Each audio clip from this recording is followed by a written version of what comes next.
And bike road पे चलेगी तो कुछ भी हो सकता है, you know, that's why we are always prepared for it. हम राइडिंग गियर्स पहनते हैं। तो मैं क्या गलती करता हूँ, थर्ड पार्टी इंश्योरेंस उसका खर्चा उठाएगा। अब यहाँ आइडियली करना क्या चाहिए था,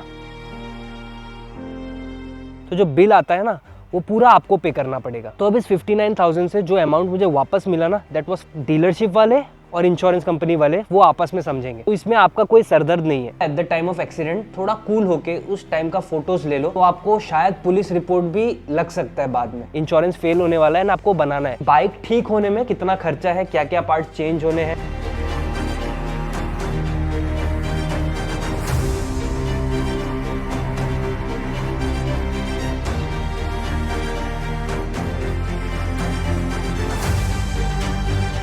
तो इंश्योरेंस के पैसे आ गए, बट जितना बिल अमाउंट था ना उससे काफ़ी कम आया है।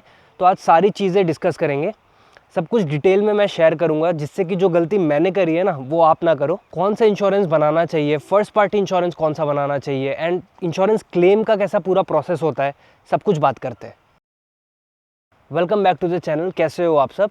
तो सबसे पहले मैं बता दूं कि दो टाइप के इंश्योरेंस होते हैं, पहला फर्स्ट पार्टी और थर्ड पार्टी। तो फर्स्ट पार्टी इंश्योरेंस में क्या होता है, जैसे आप चला रहे हो एंड मान लो आप कहीं गिर गए या फिर आपने कहीं हिट कर दिया, तो उस केस में और कोई दूसरा बंदा इन्वॉल्व नहीं है, देन आप फर्स्ट पार्टी इंश्योरेंस वाला क्लेम लोगे। बट अगर आपने किसी और को हिट कर दिया एंड उसका डैमेज हुआ है, तो आपका थर्ड पार्टी इंश्योरेंस उसका खर्चा उठाएगा। सेम गोज़ कि अगर आपको किसी ने हिट कर दिया, देन उसका जो थर्ड पार्टी इंश्योरेंस होगा वो आपको क्लेम देगा, या फिर पैसे देके सेटलमेंट कर दे नुकसान का, तो वो सब अलग बात है। अब जैसे आप नई बाइक या गाड़ी लेते हो, let's say for example classic 350। अब इसमें रॉयल एनफील्ड क्या करता है कि फर्स्ट पार्टी इंश्योरेंस 1 साल का एंड थर्ड पार्टी इंश्योरेंस 3 साल का देता है। बट अब पहले साल के बाद जब फर्स्ट पार्टी इंश्योरेंस एक्सपायर होता है, तो मैं क्या गलती करता हूँ कि मैं पॉलिसी बाजार पे जाके सारी पॉलिसीज़ कंपेयर करता हूँ, जो सबसे सस्ता वाला होता है ना वो मैं बना लेता हूँ, जो कि बना था लगभग 700 या 800 रुपये का। अब यहाँ आइडियली करना क्या चाहिए था, मैं नेक्स्ट टाइम क्या करूँगा एंड आप सबको क्या रेकमेंड करता हूँ ना, कि आप आसपास के रॉयल एनफील्ड डीलरशिप्स पे जाओ, उनसे पूछो कि उनका किस इंश्योरेंस कंपनी के साथ टाई अप है। अगर आप बहुत ज़्यादा ट्रैवल करते हो, तो मैं रेकमेंड करूँगा कि जहाँ भी आप ट्रैवल कर रहे हो वहाँ आप कांटेक्ट करके पूछो कि उनका किस कंपनी के साथ टाई अप है। फर्स्ट इंपॉर्टेंट चीज़। सेकंड, आपको ज़ीरो डेप लेना है। एंड थर्ड, वो पूरा इंश्योरेंस पॉलिसी कैशलेस है या नहीं। अब ये क्यों इंपॉर्टेंट है वो बात करते हैं।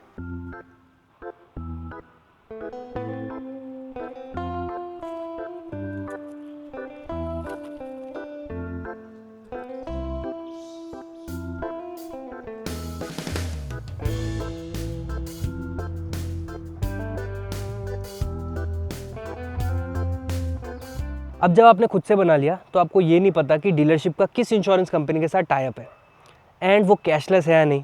एंड इस केस में जब आपकी बाइक एक्सीडेंट के बाद बन जाती है, तो जो बिल आता है ना वो पूरा आपको पे करना पड़ेगा।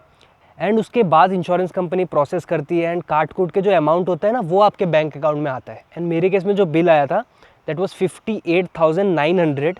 एंड जैसा मैंने अपने पूरे रिपेयर वाले वीडियो में बताया था, एक्सेसरीज़, क्रैश गार्ड, सम गार्ड या फिर बार एंड मिरर्स या टूरिंग मिरर्स अगर आपने लगाए हो एंड वो डैमेज होता है, तो वो कुछ भी इंश्योरेंस में कवर नहीं होता। तो मेरे केस में क्रैश गार्ड का बीच वाला मेंबर टूट गया था, तो वो 1,000 का पड़ा। तो 58,900 ये मेरा इंश्योरेंस वाला अमाउंट था, एंड देन 1,000 ये अलग। तो अब इस 59,000 से जो अमाउंट मुझे वापस मिला ना, that was 46,000 only. And I was quite expecting somewhere around 50। But then मैंने उन्हें कॉल किया, उनसे पूछा मैंने कि क्यों इतना कम आया, तो उन्होंने बताया 15% तो स्ट्रेट डेप्रिशिएशन लगा है, एंड देन अनदर 3,000 कुछ टैक्स वैक्स उन्होंने काटा है। तो 59 का काट कूट के उन्होंने 46 दिया। अब यहाँ अगर डीलरशिप वाला इंश्योरेंस होता तो यस, प्रीमियम थोड़ा ज़्यादा होता है इनिशियली। जैसे मैंने 700 या 800 में बनाया, तो डीलरशिप वाला होगा समवेयर अराउंड 2-2.5 हज़ार रुपये, बट वो कैशलेस होगा। एंड आपका मेन फ़ायदा यही है कि जैसे बाइक बन गई, तो थोड़ा बहुत जो प्रोसेसिंग अमाउंट है वो आपको देना है एंड आप अपनी बाइक ले जाओ। पूरा जो इंश्योरेंस का अमाउंट है वो डीलरशिप वाले और इंश्योरेंस कंपनी वाले वो आपस में समझेंगे। तो इसमें आपका कोई सरदर्द नहीं है। एंड अब मैं तो ये बोलूँगा कि जैसे अगर आपका बहुत चलना है एंड बाइक रोड पे चलेगी तो कुछ भी हो सकता है, you know, that's why we are always prepared for it. हम राइडिंग गियर्स पहनते हैं। तो मैं तो रेकमेंड करूँगा आप डीलरशिप पे जाके बना लो। एंड दूसरा केस ये है कि आपकी बाइक ज़्यादा चलती नहीं है या फिर आपको टाइम नहीं मिलता, बट इंश्योरेंस फेल होने वाला है एंड आपको बनाना है, तो उस केस में कोई भी सस्ता सा देख के बना लो। जब बाइक चलेगी ही नहीं तो कुछ होगा नहीं, एंड कुछ होगा ही नहीं तो क्या फ़र्क पड़ता है। बट ये सब वही मैंने शेयर किया जो मेरे पर्सनल थॉट्स है। चलो, मैंने अपना ओपिनियन शेयर किया, मेरे जैसे आप में से भी बहुत लोगों का एक्सपीरियंस रहा होगा ना, तो आप भी शेयर करना, कमेंट सेक्शन में बताना, जिससे कि कोई जो नया बंदा देख रहा हो वो कमेंट्स पढ़ेगा, आपके भी एक्सपीरियंसेस सुनेगा, तो उसे भी एक आइडिया हो जाएगा, उसे भी एक बेटर डिसीजन लेने में हेल्प होगा।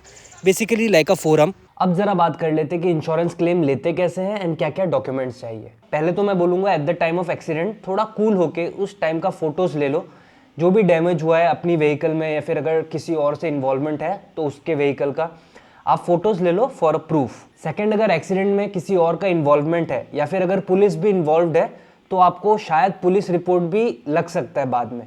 लेकिन यही अगर सेल्फ एक्सीडेंट हुआ है कि मतलब आप खुद से कहीं गिर गए या फिर कहीं टकरा के डैमेज हो गया है, तो उसमें कोई पुलिस रिपोर्ट नहीं चाहिए। अब डॉक्यूमेंट्स की अगर बात करें तो सबसे पहले बाइक की RC, current insurance policy and then pollution papers.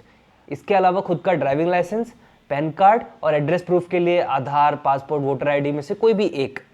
अब इन सब के बाद जब आप बाइक लेके सर्विस सेंटर पे पहुंच गए हो तो आपको उन्हें बताना होगा कि एक्सीडेंट हुआ कैसे, time of accident, place of accident, सब कुछ डिटेल में। उसके बाद उनमें से एक बंदा आएगा, बाइक को देखेगा, इंस्पेक्ट करेगा एंड देन एक एस्टिमेट निकालेगा कि बाइक ठीक होने में कितना खर्चा है, क्या क्या पार्ट्स चेंज होने हैं या फिर रिपेयर होने हैं।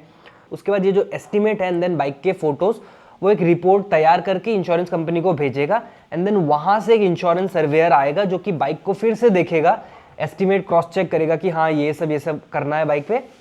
बट इस सारे जो प्रोसेस है ना, इसे मैंने कंप्लीटली डिटेल में बताया अपने पिछले वीडियो में, जिसमें बाइक तैयार हुई है, क्या क्या पार्ट्स चेंज हुए, रिपेयर हुए एंड देन कितना खर्चा है, सब कुछ। तो वो वाला वीडियो आप ज़रूर देखना। तो यही बताना था, शेयर करना था बेसिकली।